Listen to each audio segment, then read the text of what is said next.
PM किसान योजना को नहीं बड़ खबर। समग्र राज्य में 20 लाख रु अधिक चाषी अच्छा जो प्रधानमंत्री किसान सम्मान निधि योजनार लाभ दि जाए, अर्थात प्रतिवर्ष यह चाषी अकाउंट को 6000 टंका पठा जाए। से समय राज्यर लक्ष लक्ष चाषी मध्य आलोचना चली एथर केंद्र सरकार प्रधानमंत्री किसान सम्मान निधि योजनार 21तम किस्ती केबे जारी हेब, अर्थात चाषी अकाउंट में 2000 टंका केबे आसिब।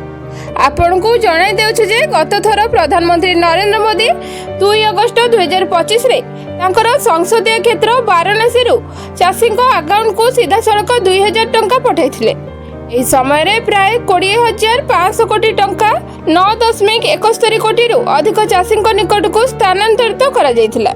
केवल मध्य प्रदेश 83 लाख रु अधिक चाषी प्रधानमंत्री किसान सम्मान निधि योजनार 20तम किस्तीर लाभ पाइछंती, किंतु एबे चाषींकर नजर प्रधानमंत्री किसान सम्मान निधि योजनार 21तम किस्ती उपरे।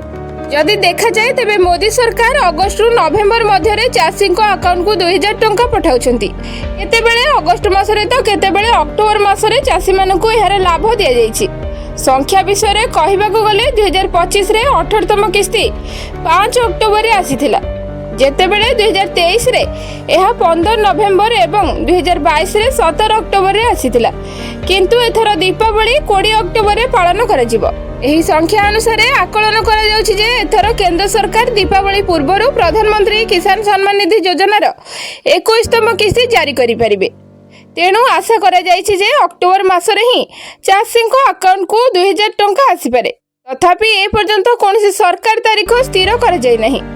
प्रकृत में प्रधानमंत्री किसान सम्मान निधि योजना केंद्र सरकार चाषी सुविधा पाई चलाउछंती।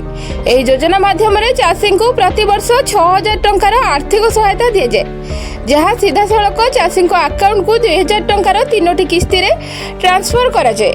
जदि आपण माने मध्य जने चाषी एवं प्रधानमंत्री किसान योजनार 21तम किस्तीर टंका पाइबाकू चाहुचंती, तेबे समय मध्य बैंक अकाउंट सहित आधार लिंक करई दियंतु। एहा व्यतीत आपणकर जमी मध्य जांच करंतु।